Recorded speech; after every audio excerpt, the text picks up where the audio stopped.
नमस्कार, आप देख रहे हैं रफ्तार मीडिया। मैं हूं आपके साथ निकिता सजवान मुंबई। बुलेटिन की शुरुआत से पहले रुक करते हैं हेडलाइंस का। उत्तराखंड में लोक पर्व हरेला की धूम। जागेश्वर धाम में सीएम धामी ने किया पौधारोपण। अन्य जिलों में दिग्गजों ने संभाली पर्यावरण संरक्षण की कमान, किया जागरूक।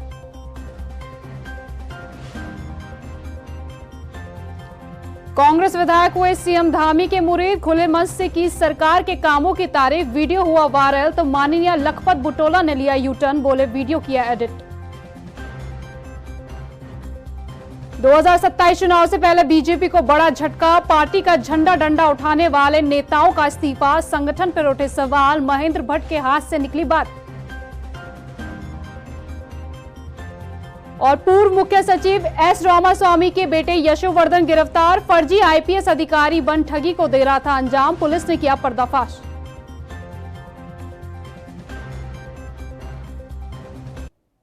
तो चलिए बुलेटिन की शुरुआत करते हैं अल्मोड़ा की खबर से।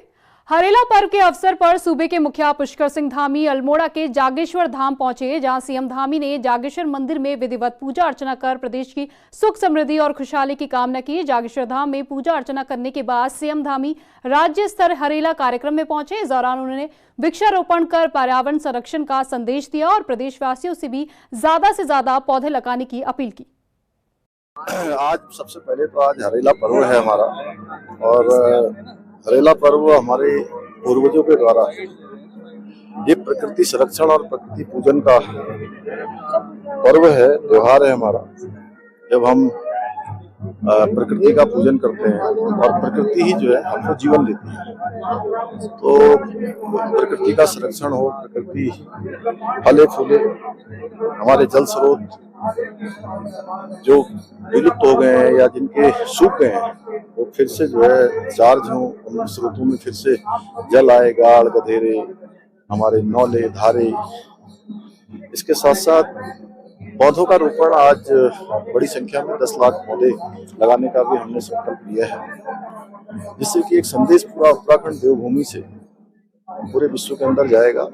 और इस समय जो ग्लोबल वार्मिंग हो रही है, जो आज पर्यावरण के क्षेत्र में बड़ी चुनौतियां हमारे सामने पैदा हो गई हैं, उसमें हम सबको आगे बढ़ चढ़कर संकल्प लेना होगा कि हम अपने आने वाली भावी पीढ़ियों को अच्छा पर्यावरण देंगे, अच्छा पानी उनको मिले, अच्छी हवा मिले, उनको अच्छा जीवन मिले। उधम सिंह नगर में हरेला पर्व के मौके पर पंतनगर विश्वविद्यालय में कार्यक्रम का आयोजन किया गया, जिसमें प्रदेश के राज्यपाल गुरमीत सिंह ने वृक्षारोपण कर हरित यज्ञ कार्यक्रम का शुभारंभ किया। बता दें कि विश्वविद्यालय का यह अभियान 16 से 31 जुलाई तक संचालित किया जाएगा, जिसके अंतर्गत विश्वविद्यालय के अधिकारी, कर्मचारी और छात्र छात्राएं वृक्षारोपण करेंगे। आज अत्यंत प्रसन्नता का दिन था। आज हरेला का दिवस था। उत्तराखंड में हरेला का अलग ही मतलब है। ये श्रावण का जो हरेला होता है, ये बहुत खुशियां लेके आता है। और उत्तराखंड के अंदर में तो इसको सांस्कृतिक रूप में, पारिवारिक रूप में, एक पर्यावरण की पूजा के रूप में मनाया जाता है। मुझे अत्यंत खुशी है कि पंतनगर के अंदर में जीबी पंत यूनिवर्सिटी, एग्रीकल्चर और टेक्नोलॉजी यूनिवर्सिटी के अंदर भी इसको बहुत ही अच्छे तरीके से मनाया गया। उत्तराखंड का लोक पर्व हरेला प्रदेश भर में धूमधाम से मनाया जा रहा है। मंत्री, सांसद और विधायक भी पौधारोपण कर पर्यावरण संरक्षण का संदेश दे रहे। देहरादून के माल देवता में वन विभाग की तरफ से भव्य कार्यक्रम का आयोजन किया गया, जहां वन मंत्री सुबोध उनियाल ने रुद्राक्ष का पौधा रोपा। कार्यक्रम में राज्यसभा सांसद नरेश बंसल और विधायक उमेश शर्मा काऊ सहित कई जनप्रतिनिधि मौजूद रहे। वहीं बीजेपी प्रदेश अध्यक्ष महेंद्र भट्ट ने भी पीएम मोदी के एक पेड़ मां के नाम अभियान के तहत पौधारोपण किया। उधर कोटद्वार में भी विधानसभा अध्यक्ष ऋतु खंडूड़ी भूषण ने मालधाम में आयोजित वृक्षारोपण कार्यक्रम में हिस्सा लिया। टिहरी और मसूरी में भी कृषि मंत्री गणेश जोशी ने पौधारोपण किया। इस दौरान पर्यावरण संरक्षण का संदेश दिया गया। उत्तराखंड की भूमि हरियाली से लदी हुई भूमि है। ये हरियाली का वातावरण इस राज्य के अंदर सदैव बना रहे, इसके लिए हर वर्ष हरेला का पर्व मनाया जाता है और भारतीय जनता पार्टी ने अपने 7 कार्यक्रमों में से कार्यक्रम के रूप में लिया हुआ है। उत्तराखंड वासियों को हरेला की बहुत बहुत शुभकामनाएं। आज पूरा प्रदेश प्रकृति का आभार प्रकट करता है, जिस प्रकृति ने हमें अपनी गोद में रखकर पाल पोस कर बड़ा करने का काम किया। प्रकृति ने जिस तरह हमारे जीवन में हवा से लेके पानी तक जो प्रकृति के देन है उसके लिए आभार प्रकट करते हुए ये पूरा प्रदेश आज प्रकृति का आभार प्रकट कर रहा है। और जो आज का लक्ष्य है, आज का लक्ष्य हमारा पूरे प्रदेश में एक ही दिन में 10 लाख पेड़ रोपित करने का। आज हरेला 2026 की शुरुआत आज से शुरू हुई है और हम सब इसको खूब खुशी से और धूमधाम से मना रहे हैं। हरेला पर्व ऐसा पर्व है जो उत्तराखंड में खासकर खूब ज़ोरों शोरों से मनाया जाता है। पेड़ लगाने की प्रथा हमारी आज से नहीं है। हम याद करते हैं चिपको मूवमेंट को और गौरा देवी जी को, जिन्होंने ये संस्कार हमारे में डाले हैं कि पेड़ क्यों आवश्यक हैं। उत्तराखंड के लोक पर्व हरेला के मौके पर एमडीडीए ने हरित दून अभियान की शुरुआत की है। देहरादून को हरा भरा बनाने का बीड़ा उठाते हुए एमडीडीए उपाध्यक्ष बंशीधर तिवारी ने वृक्षारोपण कर हरित दून अभियान का शुभारंभ किया। रिपोर्ट देखिए। देहरादून को हरा भरा बनाने और पर्यावरण संरक्षण का बीड़ा एमडीडीए ने उठाया है। मसूरी देहरादून विकास प्राधिकरण ने उत्तराखंड के लोक पर्व हरेला के मौके पर हरित दून अभियान का शुभारंभ किया। इस मौके पर कार्यक्रम का आयोजन किया गया। इस कार्यक्रम में एमडीडीए के उपाध्यक्ष बंशीधर तिवारी ने शिरकत की और वृक्षारोपण कर हरित दून अभियान की शुरुआत की। इस मौके पर बंशीधर तिवारी ने कहा कि हरेला केवल पर्यावरण संरक्षण का प्रतीक नहीं बल्कि लोक संस्कृति का प्रकृति से जुड़ा संदेश है। उन्होंने बताया कि इस अभियान के तहत 500 से अधिक पौधे लगाने का संकल्प लिया गया है। एमडीडीए उन जमीनों को वन क्षेत्र के रूप में विकसित कर रहा है जिन्हें अवैध अतिक्रमण से मुक्त कराया गया है। पहले तो आप सभी के माध्यम से समस्त प्रदेशवासियों को हरेला की हार्दिक शुभकामनाएं। ये पर्यावरण संरक्षण के साथ ही साथ पर्यावरण संवर्धन का एक बहुत बड़ा संदेश है और उत्तराखंड की ये लोक संस्कृति है, लोक पर्व है जो प्रकृति से जुड़ी है, उसके संरक्षण से जुड़ी है।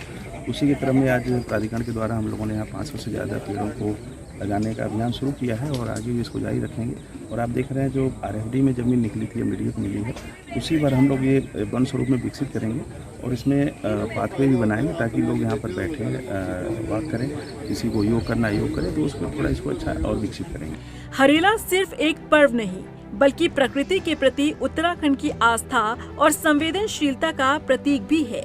ऐसे में एमडीडीए का ये अभियान लोगों को प्रकृति से जोड़ने और पर्यावरण संरक्षण के प्रति जागरूक करने का महत्वपूर्ण प्रयास माना जा रहा है। एमडीडीए का लक्ष्य है कि शहर के अलग अलग सार्वजनिक स्थलों पर पौधारोपण किया जाए। इसके लिए लोगों को भी जागरूक किया जाएगा। हरेला के मौके पर एमडीडीए द्वारा शुरू किया गया ये अभियान देहरादून को हरियाली की नई पहचान देने की दिशा में महत्वपूर्ण कदम साबित होने वाला है। रफ्तार मीडिया के लिए देहरादून से सुशांत सिंह के साथ ब्यूरो रिपोर्ट। हरेला पर्व पर देहरादून नगर निगम ने पर्यावरण संरक्षण को जन भागीदारी से जोड़ते हुए शहर भर में विशेष अभियान शुरू किया है। अभियान के तहत स्वयं सहायता समूह की महिलाएं सभी वार्डों में सब्जियों की पौध वितरित कर रही हैं। बता दें कि दून नगर निगम ने पूरे हफ्ते में 4 लाख से ज्यादा पौधे लगाने का लक्ष्य रखा है और पौधों की नियमित देखभाल के लिए विभिन्न स्थानों पर मालियों की तैनाती की योजना भी है। देखिए, हरेला का पर्व आज पूरा प्रदेश, पूरा देश मना रहा है और आज नगर निगम ने एक अनुभव, एक नई तरह की अनूठी पहल जो है वो यहाँ से की है कि हम लोग जो है वो सब्जियों के पौधे जैसे मिर्च, शिमला मिर्च और जो अन्य बैंगन वगैरह अन्य सब्जियाँ हैं, खीरे हैं, उनके पौधे जो है वो जो हमारी महिला सहायता समूह है उनके माध्यम से घर घर पहुँचाने का काम नगर निगम के द्वारा किया जा रहा है। खुले मन से जब विपक्ष के विधायक सरकार की तारीफ करने लगे तो समझ जाइए कुछ बड़ा होने वाला है।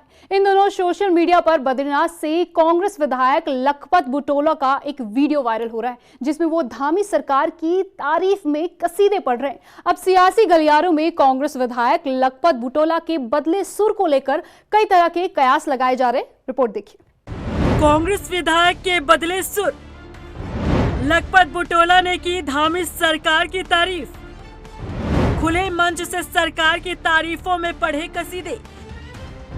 विधायक जी के मन में क्या है, हम आपको पूरा मामला बताएं उससे पहले आप जरा ये सुनिए। मैं एक बात कहना चाह रहा हूँ, आप इस भूमि में ऐतिहासिक रिकॉर्ड बना के आए। आप सबसे युवा मुख्यमंत्री इस प्रदेश से रहे हैं। इस प्रदेश के युवा मुख्यमंत्री जोरदार ताली होनी चाहिए कि कई लोग कहते हैं विपक्षी विधायक के साथ भेदभाव होता है, लेकिन मैं आपका धन्यवाद देना चाहता हूँ कि बद्रीनाथ विधानसभा में और विधानसभा देखेंगे हमारे साथी भी बहुत फेसबुक व्हाट्सएप पे जाते हैं, माननीय प्रधानमंत्री जी का धन्यवाद करते हैं, मुख्यमंत्री जी माननीय मुख्यमंत्री जी का करते हैं, लेकिन विधायक का करना चाहते हैं। ये है बद्रीनाथ से कांग्रेस के विधायक लखपत बुटोला, जो सीएम धामी के कार्यक्रम में मौजूद थे और जब मंच पर बोलने का मौका मिला तो वो धामी सरकार की तारीफों के पुल बांधने लगे।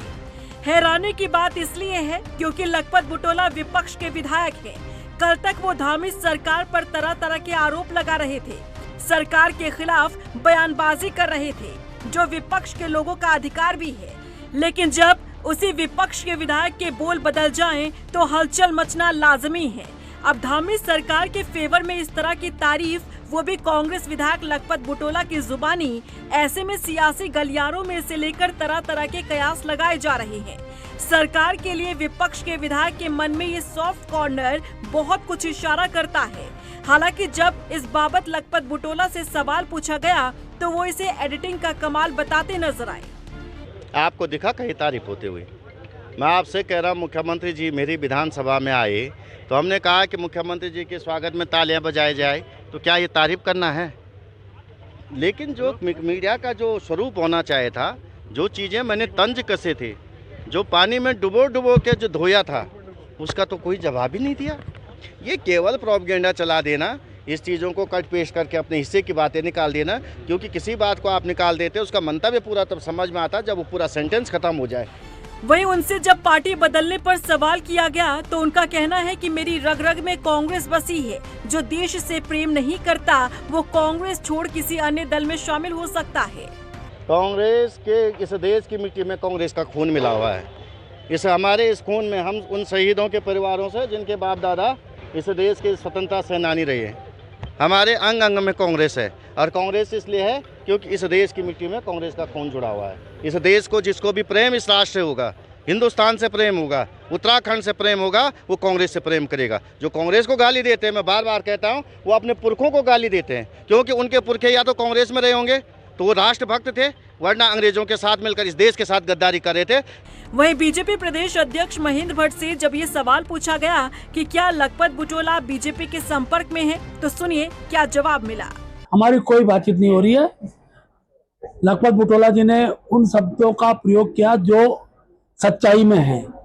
हमारी सरकार कांग्रेस बीजेपी विधायक दे के क्षेत्र का विकास नहीं करती है। हर क्षेत्र का विकास होता है, और जब विकास होता है तो अच्छा खासा जनप्रतिनिधि उसे नकार नहीं सकता।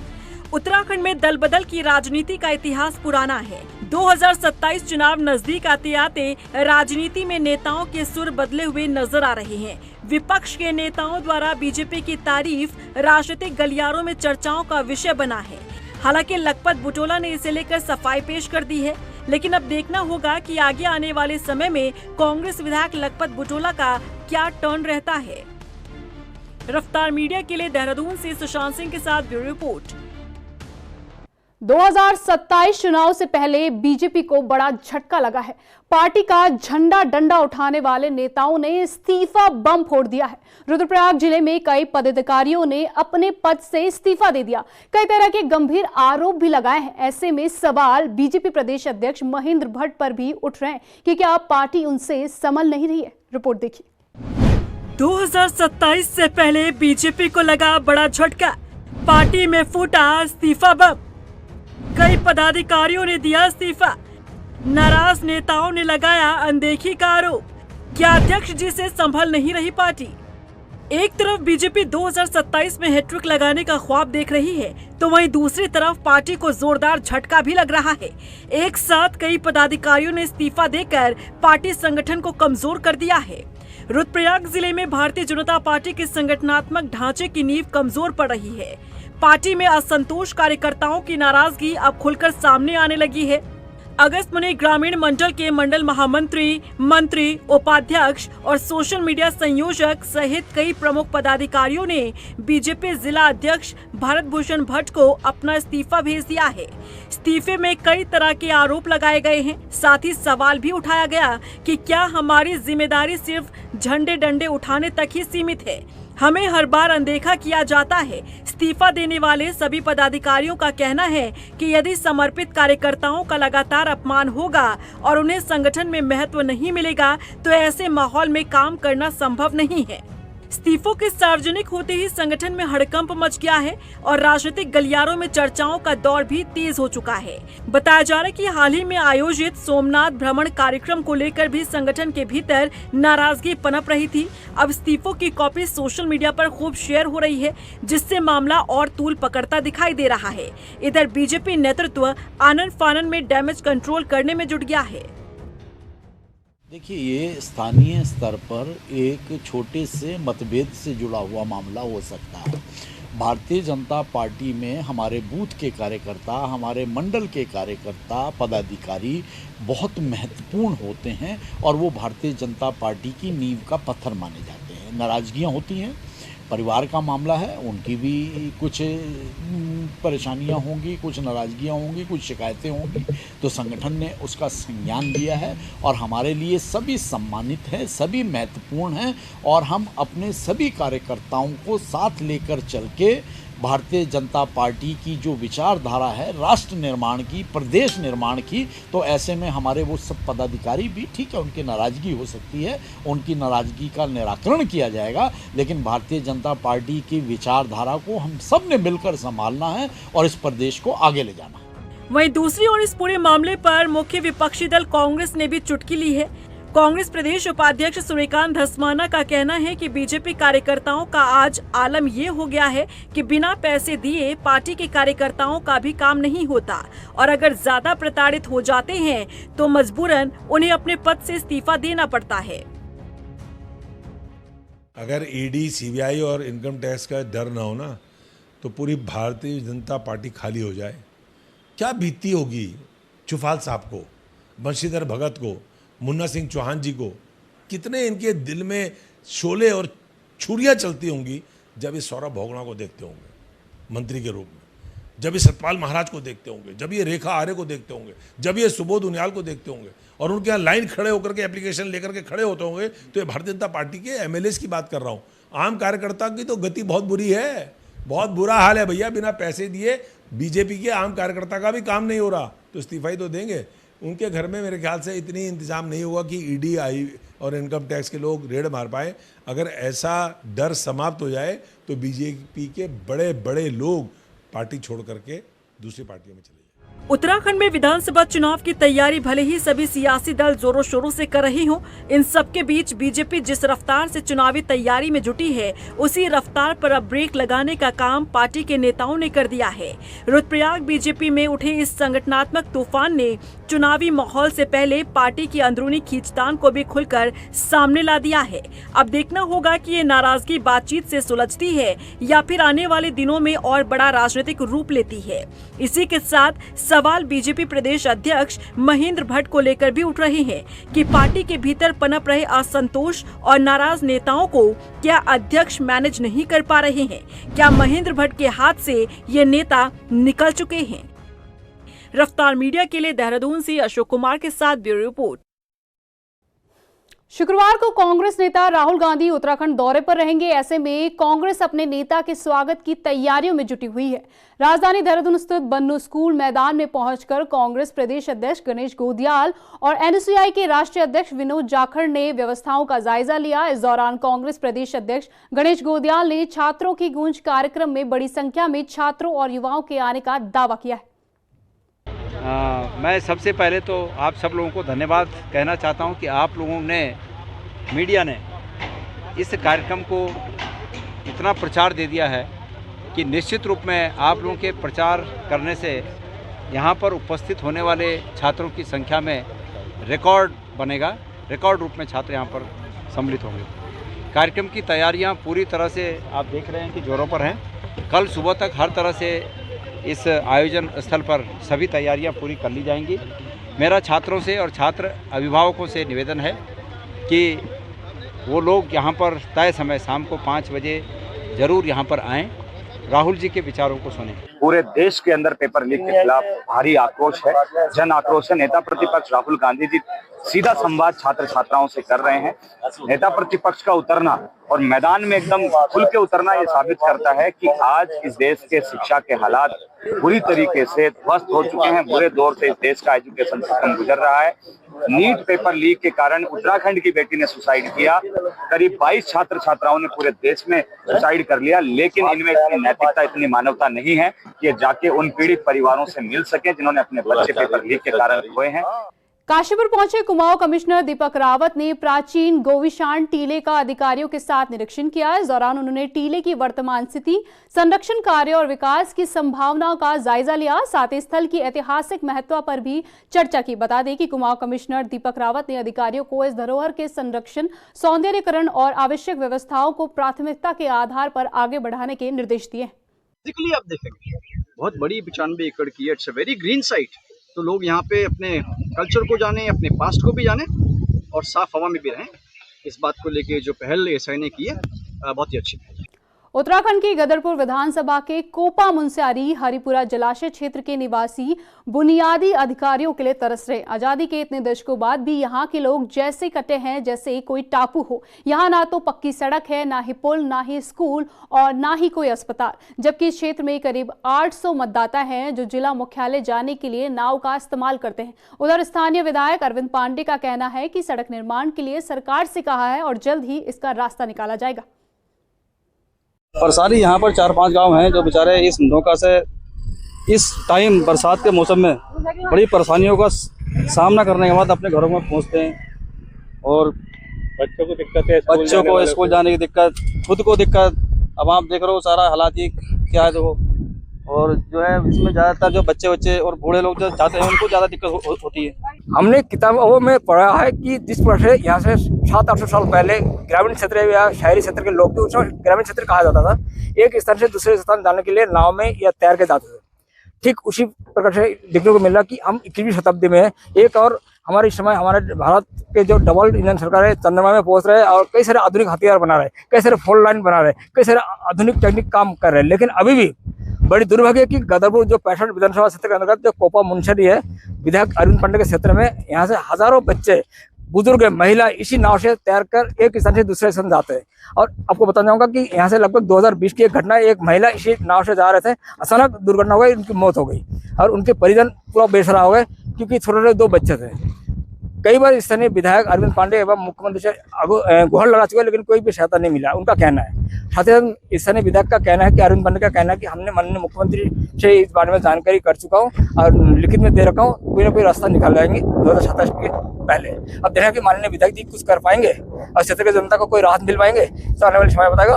रफ्तार मीडिया, गौतम सरकार, गदरपुर। रुड़की के लंडौरा क्षेत्र में प्रधानमंत्री आवास योजना के तहत बनाए गए आवास बदहाली के आंसू बहा रहे। आलम यह है कि 1 साल पहले अलॉट हुए मकानों में ना तो पानी की सुविधा है, ना ही बिजली की। वहीं भवन स्वामियों का आरोप है कि लक्ष्मी कनेक्शन कंपनी ने क्वार्टर की चाबी तो दे दी, लेकिन सुविधाएं शून्य है। ऐसे में नाराज लोगों ने सरकार से कार्रवाई की मांग की है।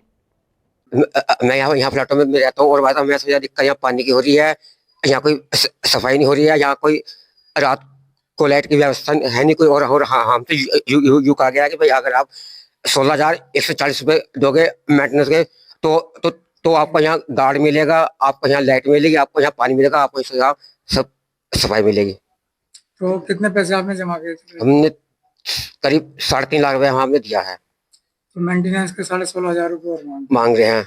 तो इस बारे में आपने अपने अध्यक्ष से बात की, क्या कहना है? अध्यक्ष कह रहे हैं कि जी ये आपको देने पड़ेंगे तब आपको यहाँ फैसिलिटी मिलेगी।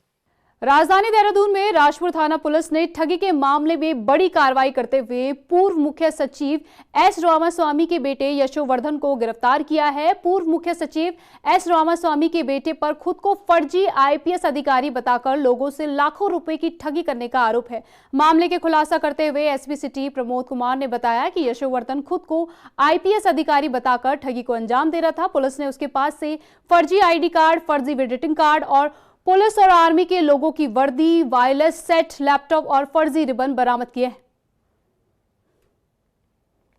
देवभूमि उत्तराखंड में आखिर बारूद का खौफनाक जाल कौन बुन रहा था? प्रदेश में गुंडा राज चलाने का खेल आखिर कहां से खेला जा रहा था?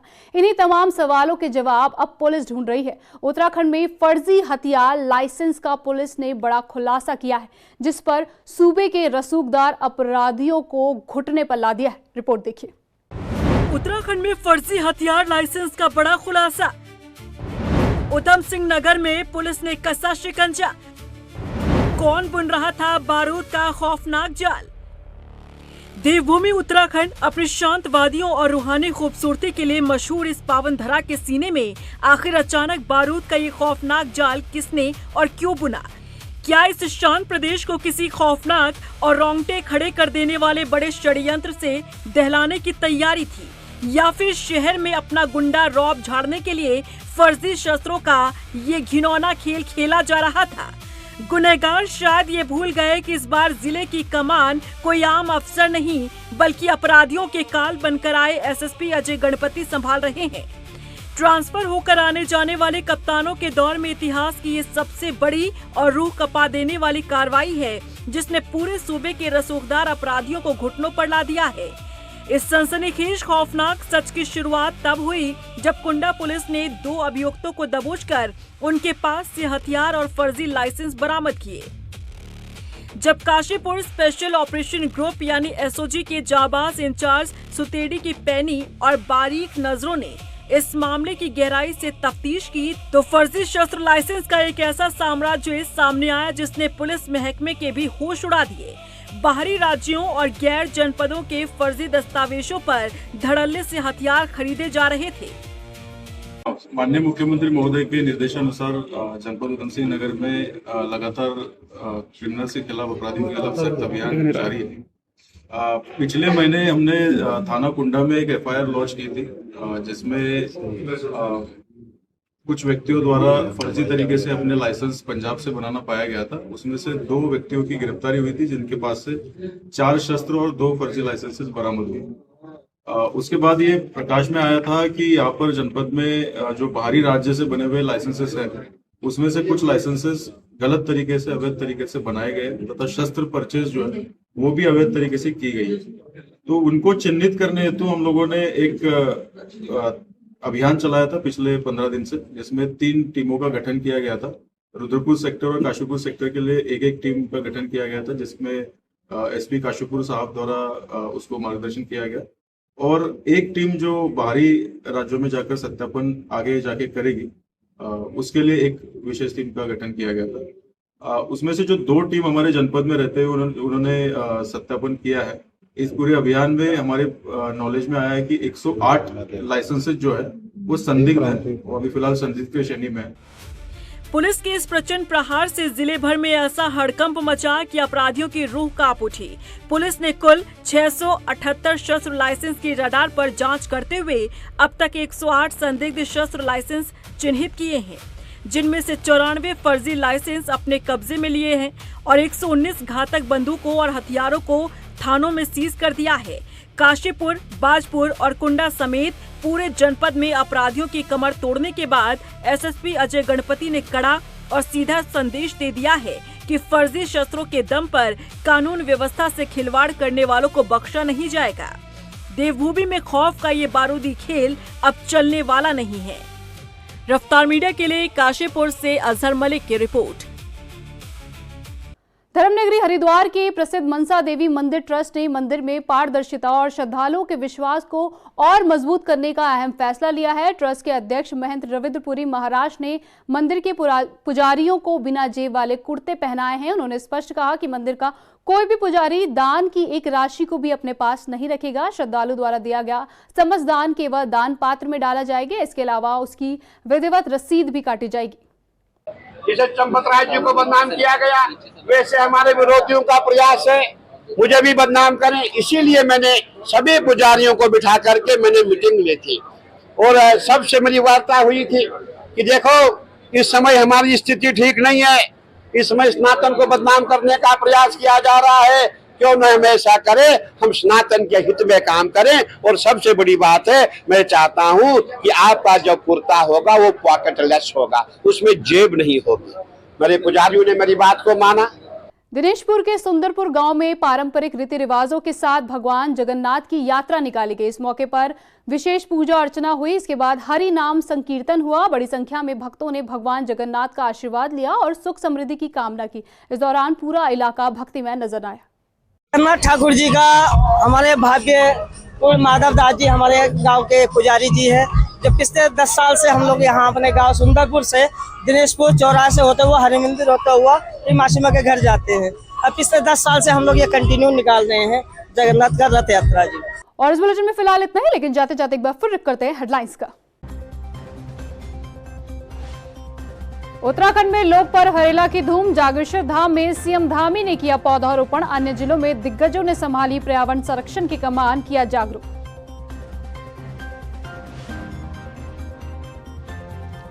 कांग्रेस विधायक हुए सीएम धामी के मुरीद, खुले मंच से की सरकार के कामों की तारीफ, वीडियो हुआ वायरल तो माननीय लखपत बुटोला ने लिया यू टर्न, बोले वीडियो किया एडिट।